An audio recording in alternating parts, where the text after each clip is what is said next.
Hi, I'm so glad you stopped by. I'm going to read this story called Franklin Wants a Pet.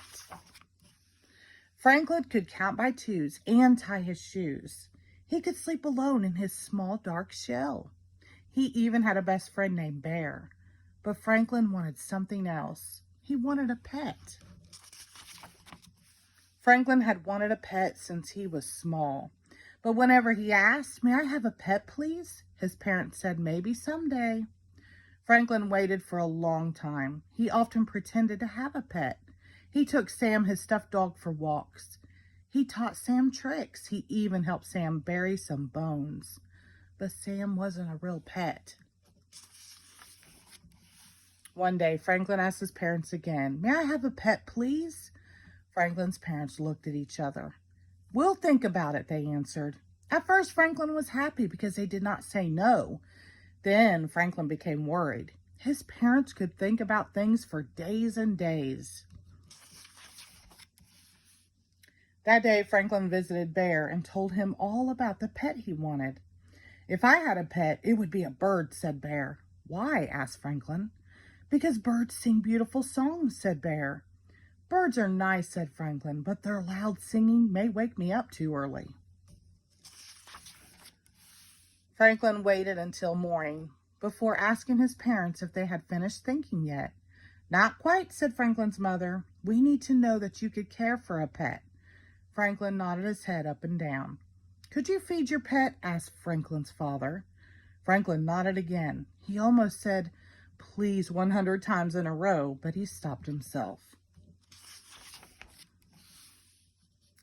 Franklin visited Beaver and told her all about the pet he wanted.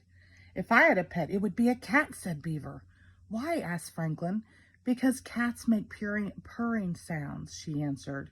"Cats are nice," said Franklin, "but you never know where they are." Later that day, Franklin asked his parents, "Are you finished thinking?" "Not yet," they answered. "Please hurry," said Franklin. His father sighed. "Franklin, this is a big decision. A pet costs money to buy and to keep." Franklin offered all the money in his piggy bank and hoped it was enough.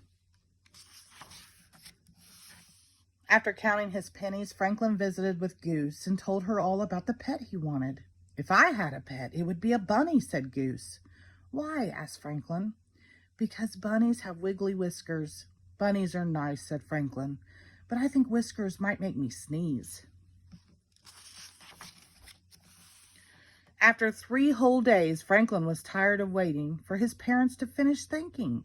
He had a plan. He brought Sam to the breakfast table. "I have been taking care of Sam for a long, long time," he said. "I will take good care of a real pet too. I will feed it. I will clean its house. We can take it to the vet if it gets sick." Franklin's parents smiled. "It sounds as if you've been doing a lot of thinking too," they said. "So, may I have a pet, please?" he begged. They whispered to each other. Then they nodded their heads up and down.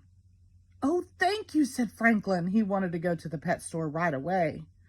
"We'll help you choose a puppy tomorrow," said his father.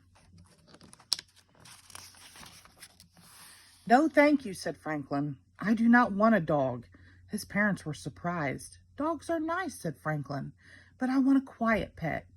Franklin's mother asked if he wanted a kitten. "No, thank you," said Franklin. "Kittens are nice, but I want a pet that stays close by."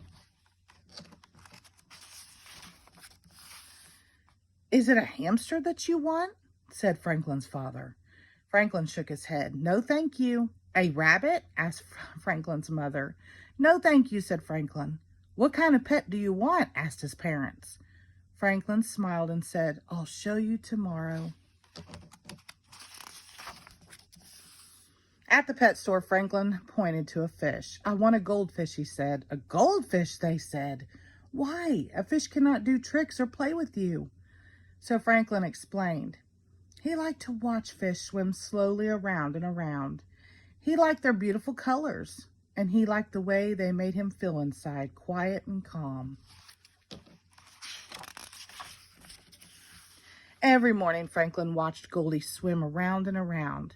And every night before he went to bed, Franklin blew a great big kiss Fish kissed and whispered, "I love you, Goldie."